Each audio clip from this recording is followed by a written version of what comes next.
جی بسم اللہ الرحمن الرحیم. یہ آ گیا جی. ہم اشعار کے بارے میں بات کر رہے تھے. وَمُبَاحًا كَأَشْعَارِ الَّتِي لَا يَسْتَخِفُّ فِيهَا، جس میں کسی کی تذلیل وغیرہ نہ ہو. قضا فی فوائد شتیٰ فی الاشباح والنظائر، ٹھیک ہے کہ اس میں سے اشباح والنظائر کے اندر سے انہوں نے ثم نقل مسلۃ الرباعیات.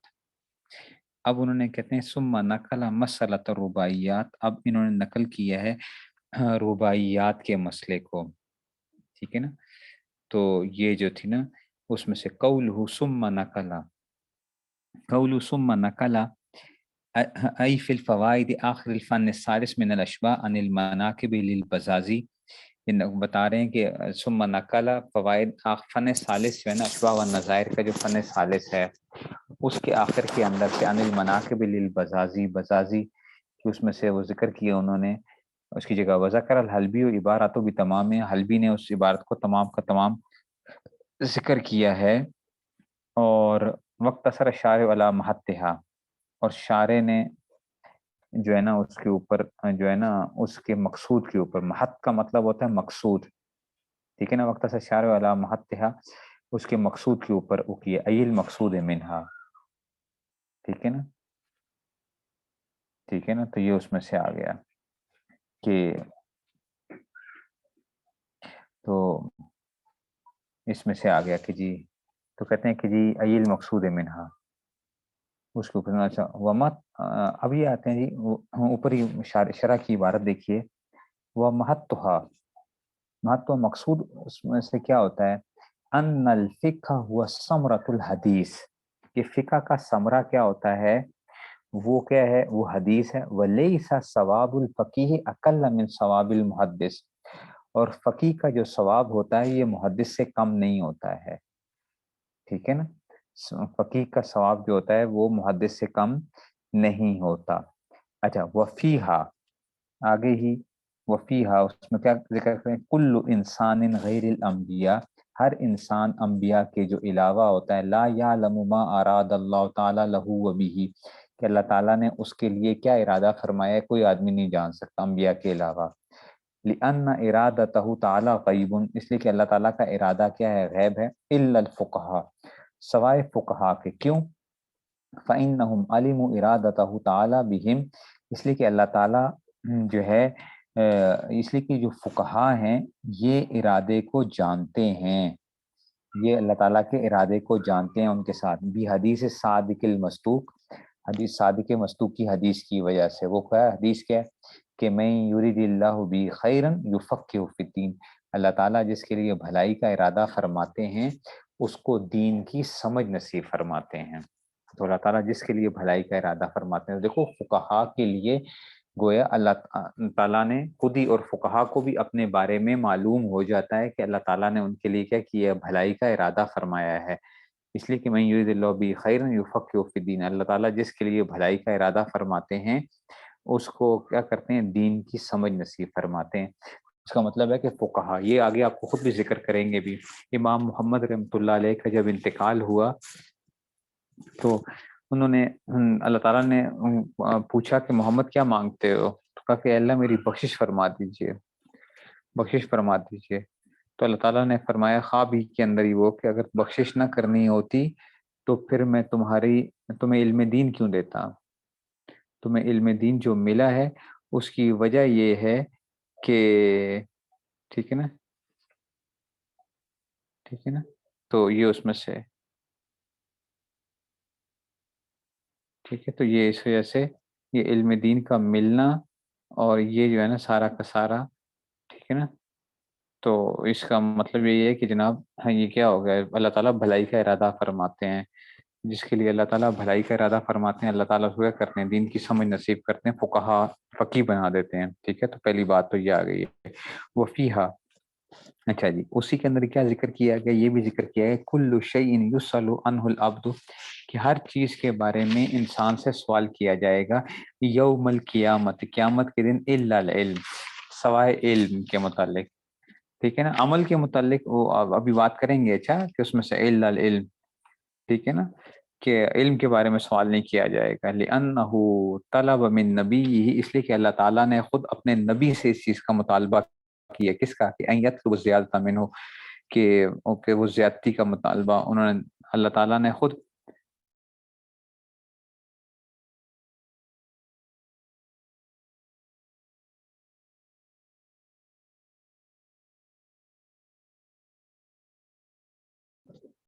اچھا، تو کہتے ہیں کہ ہر چیز کے بارے میں قیامت کے دن سوال کیا جائے گا سوائے علم کے. کیوں؟ لِأَنَّهُ طَلَبَ بِالنَّبِيِّ أَن يَطْلُبَ الزِّيَادَةَ مِنْهُ، اس لیے کہ اللہ تعالیٰ نے خود اپنے نبی کو حکم فرمایا کہ تم کیا کرو، اس کی زیادتی کا مطالبہ کرو. وَقُلْ رَبِّ زِدْنِي عِلْمًا فَكَيْفَ يُسْأَلُ عَنْهُ، تو پھر کیسے سوال کیا جا سکتا ہے؟ ٹھیک ہے نا. اچھا، تیسری بات، وفیہا،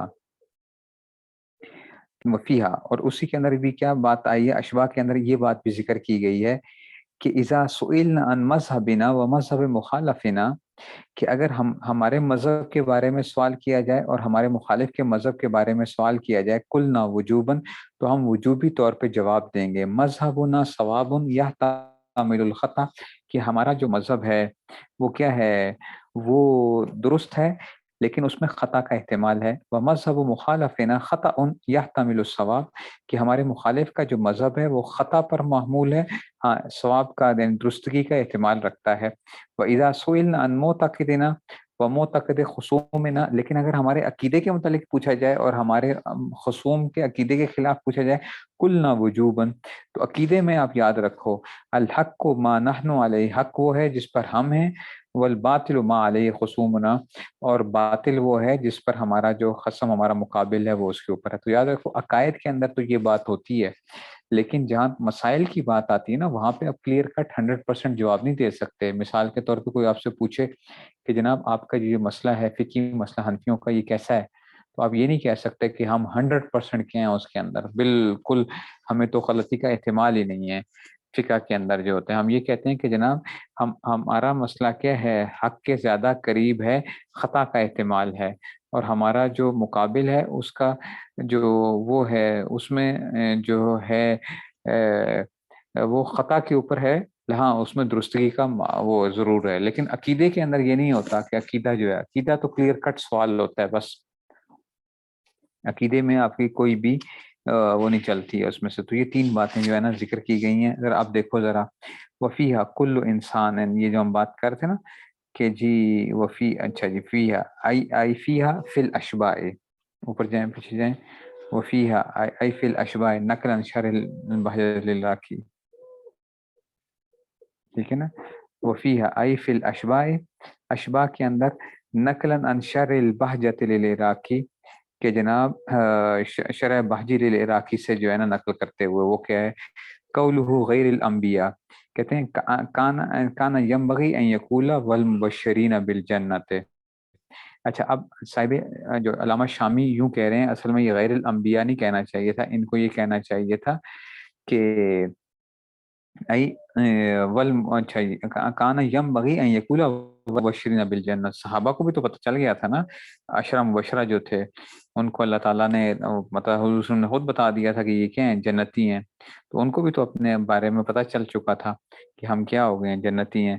تو اصل میں ان کو یہ کہنا چاہیے تھا کہ المبشرین بالجنہ، کہ جی وہ صحابہ کے علاوہ جو کلاشت رضی اللہ عنہم، قالہ سید عبد الغنی النابلسی فی شرح ہدیہ ابن لمعان نے ذکر کیا، قولہ لہو، تو کہتے ہیں ای من الثواب الجزیل، کہ کیا مطلب کہ ایک آدمی کو کیا ملے گا، کیا ملے گا، تو کہتے ہیں من الثواب الجزیل، بہت زیادہ ثواب، حیث اراد بہ تعالی الخیر، قولہ وبہ ای ولا یعلم اللہ تعالی بہ.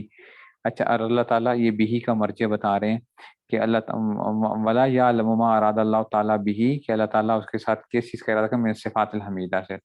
قولہ الا الفقہاء المراد بہ العالمون باحکام اللہ تعالیٰ اعتقادا وعملا، کہ فقہاء سے مراد کیا ہیں، العالمون، کہ جو جاننے والے ہیں اللہ تعالیٰ کے احکام کو اعتقادی طور پر بھی اور عملی طور پر بھی. لأن تسمیۃ علم الفروع فقہا تسمیۃ حادثہ، اس لیے کہ یاد رکھو کہ علم فروع کا نام رکھنا، علم فروع ہے نا، فروعات کا علم ہے، فقہ جو ہے، لأن تسمیۃ علم الفروع فقہا تسمیۃ حادثہ، یہ نئی نام ہے، قال سیدی عبد الغنی وعید ما مر من قول حسن بصری، ٹھیک ہے نا.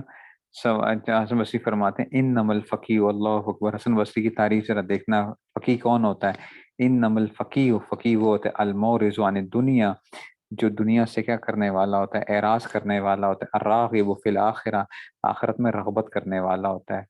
ٹھیک ہے نا، تو یہ اس میں سے آ گیا. قولہ وفیہا کل شیء نقلہ فی الاشباح عن الفصوص، کہتے ہیں اس کو ذکر کیا اشباح نے فصوص سے. وظاہر انہا، ظاہری بات یہ ہے کہ انہا فصوص حکم الشیخ الاکبر، کہ اس سے مراد فصوص سے مراد فصوص اکبر، شیخ الاکبر کی فصوص ہوا ہے، قدس سرہ العنہ، تو یہ ان کی جو ہے نا اس فصوص سے مراد یہ ہے. قولہ الا العلم، کہتے ہیں اورد علیہ الحموی، تو کہتے ہیں کہ الا العلم کے اوپر نا حموی نے اعتراض کیا ہے، لہو انہ ورد فی الحدیث، کہ یہ جو کہنا کہ جی قیامت کے دن علم کے بارے میں سوال نہیں ہوگا، کہتے ہیں حموی نے کہا کیوں نہیں ہوگا، قیامت کے دن سوال ہوگا. فی الحدیث ما یفید السؤال عن العلم، ٹھیک ہے نا. ولفظ لا تزول قدم عبد یوم القیامت، کہ آدمی کے دونوں قدم اس وقت تک نہیں زائل ہوں گے جب تک کہ حتی یسأل عن اربعین، چار باتوں کا سوال نہ کر لیا جائے. عن عمرہ فیما افناہ، زندگی کس کام میں خرچ کی. وعن شبابی فیما ابلاہ، جوانی کدھر خرچ کی. وعن مالہ، اور مال من ای شیء اکتسبہ، کہ اس نے مال کہاں سے حاصل کیا تھا. وعن علمی ماذا صنع به، اور علم کو اس نے کیا کیا اس علم کے ساتھ. تو علم کے بارے میں تو قیامت کے دن سوال ہوگا. وہ اجیب، اس کا جواب دیا گیا کہ بان المراد الا طلب زیادہ من العلم، کہ بھئی علم کی زیادتی پہ سوال نہیں کیا جائے گا. کہ یہ کہنا جسے مال کی زیادتی اگر کرے، یا اللہ مجھے مال زیادہ دے دے، تو اس پہ سوال ہوگا نا قیامت کے دن. ٹھیک ہے نا، تو ہر چیز کی زیادتی کے اوپر سوال تو ہوگا، سوائے علم کی زیادتی کے اوپر، کہ اس کے بارے میں سوال نہیں کیا جائے گا. ٹھیک ہے نا. علم وہ بھی یسے تعلیل کہتے ہیں، تو اب یہ بات درست ہو جائے گی. وہ ترزا بان یسأل عن طلب ہی، ٹھیک ہے نا. ہاں، لیکن اعتراض کیا گیا کہ علم کے طلب کے بارے میں سوال ہوگا کہ حل قصد بالریا بالجہ، کہ اس نے ریاکاری کے لیے طلب کیا تھا یا جاہ کے لیے. اچھا، ویدل علیہ ما فی الحدیث السابق، ٹھیک ہے نا، حدیث سابق میں ولکن تعلمت علما یقال عالم، ٹھیک ہے، لیکن آپ جانتے ہو ویدل علیہ ما فی الحدیث، اور اس پہ دلالت کیا کر رہی ہے کہ جیسے کہ حدیث میں آتا ہے کہ وہ قیامت کے دن تین بندوں کو پکڑا جائے گا نا شروع میں ہی، سخی کے اوپر، شہید کے اوپر، اور ایک جو ہے عالم کے اوپر. تو کہتے ہیں اس میں آتا ہے ولیکن تعلم تھا علم، لیکن یقال عالم وقت کی رکھا دیا گیا. کل الوجہ ان یقال المراد بالعلم النافع. تو اب علامہ شامی کہتے ہیں کہ جناب اصل میں علم نافع کی بات ہو رہی ہے، علم نافع کے بارے میں سوال نہیں ہوگا. الموصل اللہ تعالیٰ وهو المقرون بحسن النیت، اور علم نافع ہوتا ہی وہ ہے جو کہ کیا ہوتا ہے، اچھی نیت کے ساتھ ہوتا ہے. مال عمل بھی والتخلص من آفات النفس، اور وہ خالی ہوتا ہے کس سے؟ آفات نفس سے. فلا یسأل عنہ، تو کہتے ہیں اس کے بارے میں سوال نہیں ہوگا. لأنه خیر محض، تو وہ اخلاص کے ساتھ جو علم حاصل کیا گیا ہوگا اس کے بارے میں کبھی سوال نہیں ہوگا. بخلاف غیرہ فإنه يسأل صاحبه عنه ليعذبه به، ہاں جو غیر جو مخلص ہوگا اس سے قیامت کے دن علم کے بارے میں سوال کیا جائے گا تاکہ اس کو عذاب دیا جائے. کما دل تمام حدیث سابق، ولذا ورد فی الحدیث ان اللہ تعالی یبعث العباد یوم القیامت ثم یبعث العلماء، اللہ تعالیٰ اٹھائے گا قیامت کے دن اپنے بندوں کو، پھر علماء کو. ثم یقول یا معاشر علماء، ٹھیک ہے نا، اور فرمائے گا کہ اے علماء کی جماعت، انی لم ازع علمی فیکم الا لعلمی بکم، کہ میں نے تمہیں جو علم عطا کیا تھا وہ اپنے علم کی بنیاد پہ دیا تھا. کیا؟ ولم ازع علمی فیکم لأعذبکم، اور میں تمہیں علم اس لیے نہیں دیا تھا کہ میں تمہیں عذاب دوں. اذهبوا فقد غفرت لکم، جاؤ بھاگو میں تمہاری بخشش کر دی. ٹھیک ہے نا. حاذا ما ظاہر علی واللہ تعالیٰ، علامہ شامی کہتے ہیں یہ مجھے بات ظاہر ہوئی ہے اس میں سے. تو اخلاص والا علم جو ہوگا نا اس کے بارے میں تو کوئی وہ نہیں ہوگا. اخلاص والا علم تو نور ہی نور ہے. خطرناک علم کون سا ہے؟ کہ جس میں کیا ہے، جس میں جاہ پائی جائے، ریاکاری پائی جائے، دھوکہ بازی ہو، لوگوں کے سامنے واہ واہ کی وہ ہو، ہمارے لوگ ہمیں عالم کہیں، ہمیں مفتی کہیں. یہ جو ہے خطرناک علم ہوگا اس میں سے. اور جو بندہ اللہ تعالیٰ کے لیے پڑھتا ہے کہ اللہ کے لیے پڑھ رہا ہوں، یہ کیا ہے، یہ تو خیر ہی خیر ہے. ٹھیک ہے نا. وفیہا قولو وفیہا ای فی الاشباح، آخری مصفحہ للامام نصفی. قولو ان مذہبنا ای ان صفتی، کہتے ہیں کہ اپنا ہمارے مذہب کی صفت کے بارے میں. فالمعنی اذا سئلنا ای المذاہب الصواب تحتوی، کہ مطلب یہ ہے کہ کون سا مذہب درست ہے. چاروں فقوں میں سے کون سی فقہ درست ہے؟ قول مخالفنا ای من مخالفنا فی الفروع من الائمۃ المجتہدین، کہ جو مخالفت کرے گا ائمہ مجتہدین میں سے ہماری فروعات کی. قول قلنا لانک لو قطعت القول، ٹھیک ہے نا، اس لیے کہ اگر تم قطعی طور پہ یہ کہہ دو گے لما صح قول ان المجتہد یخطئ ویصیب، ٹھیک ہے نا. دیکھو یاد رکھو کہ مجتہد سے کبھی خطا بھی ہوتی ہے اور کبھی وہ درست ہوتا ہے. اچھا یہ بات یاد رکھو، اگر حنفی فقہ کے اندر 3 لاکھ مسائل ہیں نا تقریباً، سمجھو اگر 3 لاکھ مسائل ہیں تو یہ کبھی نہ کہنا کہ 3 لاکھ مسائل کے عین قرآن اور حدیث کی منشا کے مطابق ہیں، ٹھیک ہے نا. ایسا نہیں ہو سکتا کہ جی آپ کہو کہ جناب تو ہم کہتے ہیں ہمارے زیادہ تر مسائل کیا ہوں گے قرآن اور حدیث کے منشا کے مطابق ہوں گے، اور کچھ میں کیا ہے خطا احتمال پایا جاتا ہے، کیونکہ مجتہد سے خطا بھی ہو سکتی ہے اور مجتہد کیا ہو سکتا ہے درست بھی ہو سکتا ہے، ٹھیک ہے نا. اور ہمارے مخالف کی اکثریت کا کیا ہے چانس یہ ہے کہ وہ خطا پر ہو، لیکن وہ بھی کیا ہو سکتا ہے درست ہو سکتا ہے اس کی باتیں بھی. تو یہ چیزیں یہ ہمیں نہیں معلوم ہو سکتا کہ جی قرآن اور حدیث کا عین منشا کیا ہے کس جگہ کے اوپر جو ہے. یہ تو کیا کرتے ہیں اجتہاد کرتے ہیں اس میں سے. تو کہتے ہیں اگر آپ یہ کہہ دو کہ جناب ہم ہر حال میں درست ہیں تو پھر یہ بات غلط ہو جائے گی کہ مجتہد سے کبھی خطا بھی ہوتی ہے، ٹھیک ہے نا. اشبہ ای فلا نجزم، ہم قطعی طور پہ نہیں کہہ سکتے بھی ان مذہبنا صواب البتہ، تاکہ ہمارا جو مذہب ہے وہ کیا ہے ہر حال میں درست ہے.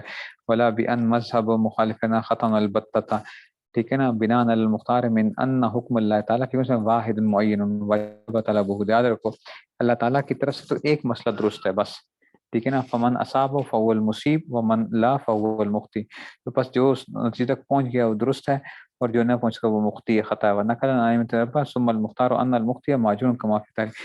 یاد رکھو اور فقہ کے اندر جو مخطئ جو ہوتا ہے خطا والا وہ بھی معجور ہوتا ہے، اس کو بھی اجر ملتا ہے. اجر تو ملے گا ہی ملے گا.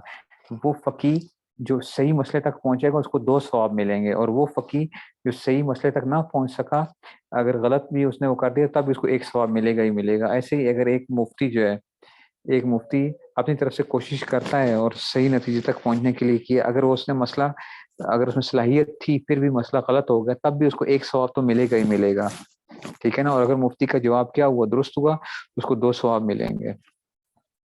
تو یہ تو ہوتا ہی ہوتا ہے، ٹھیک ہے نا. تو اس لیے یہ بھی بات ہو گئی ہے، ٹھیک ہے نا. اچھا جی اب آتے ہیں جی کہتے ہیں مطلب یجوز تقلید المفضول مع وجود الافضل، کہ کیا مفضول کی تقلید کرنا جائز ہے افضل کے ہوتے ہوئے، افضل کے ہوتے ہوئے کیا مفضول کی تقلید کرنا جائز ہے یا نہیں جائز ہے.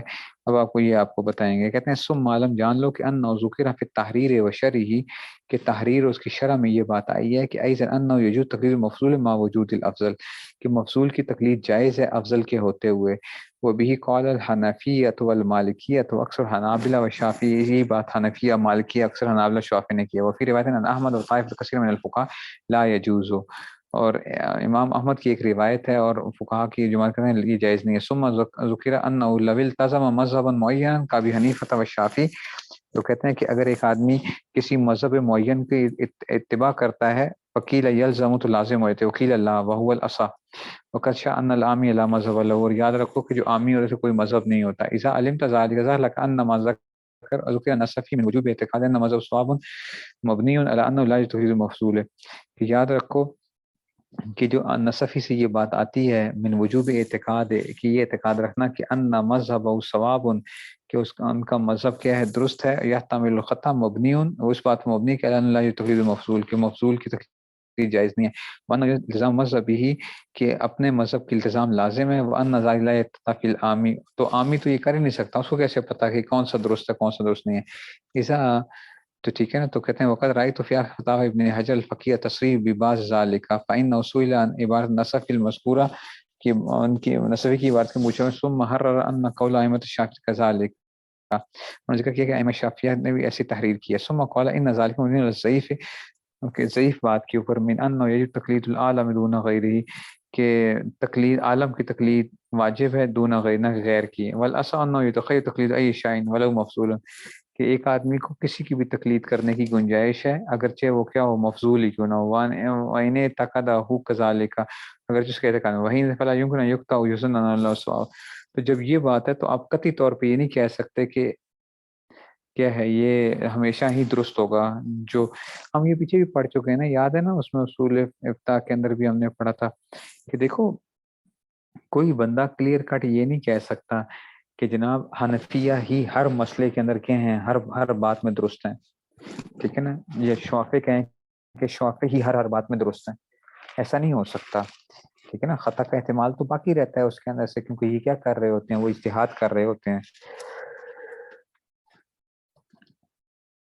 ٹھیک ہے, تو اجتہاد تو اس کے اوپر کیا جا رہا ہوتا ہے کہ جی جو قرآن و حدیث کو دیکھتے ہوئے جو ہے اس میں سے, ٹھیک ہے نا. لیکن ایک عام کیسے پہچانے گا, وہ نہیں پہچان سکتا اس میں سے کون درست ہے اور کون درست نہیں ہے, ٹھیک ہے نا.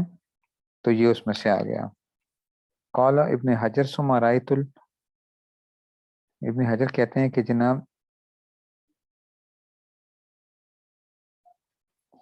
ٹھیک ہے نا کہ جی اچھا, یہ ابن حجر کہتے ہیں ثم رأيت محمد بن حمام سرابي يعيد قال في شرح ان اخذ العام بما يكون في قلبي انه اصوب اولى, کہ عامی اس بات کو لے لے گا کہ یہ زیادہ درست بات ہے, یہ اولا ہے. وعلى هذا اذا استفتى مجتہدین فاختلف علیہ, ٹھیک ہے نا, کہ اگر ٹھیک ہے نا اس نے دو مجتہدین سے پوچھا اور دونوں میں اختلاف ہو گیا. الاولا ان یاخذ بما یمیل علیہ قلبہ منہما, تو عامی کیا کرے, عامی نے دو مسئلے پوچھے, ایک مسئلہ پوچھا دو مختلف لوگوں سے, تو جس کی طرف دل مائل ہو اس پہ کرے. وعندی انہ لو اخذ بقول الذی لا یمیل الیہ جازا, وہ کہتے ہیں کہ اگر جس کی طرف دل مائل نہیں ہو رہا اس کے اوپر بھی عمل کر لے گا تب بھی جائز ہے. کیوں, لأن میل وعدم سواء, اس لیے کہ ایک عامی کو کیا پتا, عامی کیا میرا دل کہتا ہے یہ درست ہے, تو اس کو تو اس پہ تو نہیں آپ کر سکتے. والواجب تقلید مجتہدین وقد فعل قوله ان معتقدنا. اچھا اب آگے ان معتقدنا, ان معتقدنا ہمارے اعتقاد, ای اما نعتقد من غیر المسائل الفریہ, کہ وہ عقیدے جن وہ مسائل غیر فریہ میں سے, مما یجب اعتقاد علی کل مکلف بلا تقلید لاحد. یاد رکھو ہم تقلید نہیں کرتے اعتقاد کے اندر, اچھا عقیدے میں تقلید نہیں ہوتی ہے, تقلید جو ہوتی ہے وہ عقیدے میں نہیں کی جاتی ہے. اچھا مفروع مسائل میں تقلید کی جاتی ہے. اللہ ایک ہے, اس میں کسی کی تقلید کی ضرورت نہیں ہے, ٹھیک ہے نا. نبی کریم صلی اللہ علیہ وسلم کیا ہیں, اللہ کے آخری رسول ہیں, اس میں کسی کی تقلید کی وہ نہیں ہے. اعتقادات کے اندر کیا نہیں ہوتی, تقلید نہیں ہوتی, فروعات کے اندر تقلید ہوتی ہے. یہ بات یاد رکھ لینا. اچھا کہ اس میں سے بلا تقلید وهو ما علیہ السنۃ والجماعت وهو الاشاعرہ والماتریدیہ, شاعرہ اور ماتریدیہ ہے. شوافی جو ہیں شاعرہ ہوتے ہیں اور ہم حنفی ماتریدیہ اس میں سے. وہ متوافق الا فی مسائل یسیرہ, چاہیے ارجع بعضهم الى الخلاف الذي ما بین فی محلها, ٹھیک ہے نا. تو کہتے ہیں کہ اصل میں کیا ہے, زیادہ تر شاعرہ اور ماتریدیہ میں جو اختلاف لفظی ہے, اچھا بہت کم ایسا ہے کہ جی اہل سنت والجماعت ہیں دونوں, اشاعرہ بھی اور ماتریدیہ بھی جو ہے اہل سنت والجماعت, ان میں اختلاف زیادہ تر لفظی ہی آتا ہے, یہ آپ لوگوں نے پڑھا بھی ہوگا.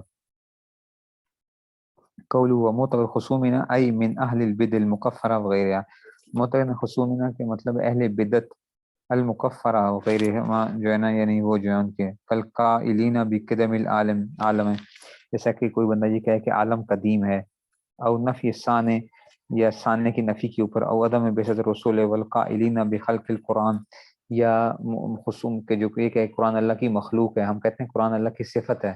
آپ کو معلوم ہے نا امام احمد بن حنبل کو کوڑے پڑا کرتے تھے, وہ کہتے تھے کہ قرآن کیا ہے, لیس مخلوق, قرآن مخلوق نہیں. ہمارا عقیدہ یہ ہے کہ قرآن مخلوق نہیں, یہ اللہ کی صفت ہے. اچھا تو یہ اس میں سے تھے مختلف قسم کے جو تھے, یہ مامون الرشید کے زمانے کے اندر, اور پھر اس میں سے بڑی سخت قسم کے حالات اس طرح کے بن گئے تھے, تو وہ لوگ اس چیز کے قائل تھے کہ قرآن کیا مخلوق ہے, ٹھیک ہے. تو یہ اس میں سے, تو ہم کہتے ہیں کہ وعدہ میرا تعالیٰ شعر وزنا فضال کا, ٹھیک ہے نا. یہ بعض لوگوں کا عقیدہ یہ تھا کہ اللہ تعالیٰ کیا نہیں کرتے, اللہ تعالیٰ شر کا ارادہ فرماتے ہی نہیں ہیں. ہم کہتے ہیں کہ اللہ تعالیٰ خالق تو ہیں شر کے, ٹھیک ہے نا, شر کے خالق تو ہیں اللہ تعالیٰ, ٹھیک ہے نا. خیر بھی اللہ نے پیدا کی, اور جو ہے نا شر بھی جو ہے اس میں سے. یہ لیکن ہوتا کیا ہے, تخلیق بری چیز نہیں ہوتی ہے, کسب بری چیز ہوتی ہے, ٹھیک ہے. اللہ تعالیٰ نے سانپ اور بچھو جو پیدا کیے ہیں تو اس میں بھی فوائد ہیں, ٹھیک ہے نا, اس میں بھی کیا ہیں فوائد ہیں.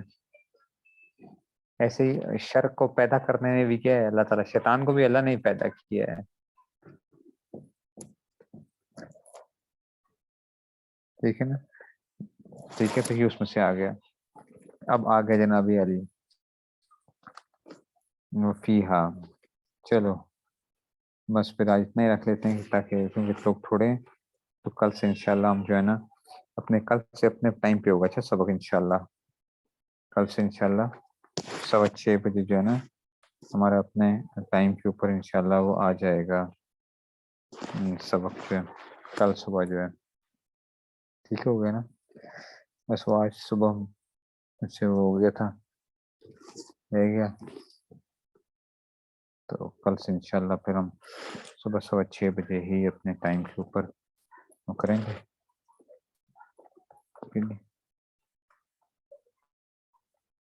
تو اچھا، اور اب ایگزام کا کیا کرنا ہے؟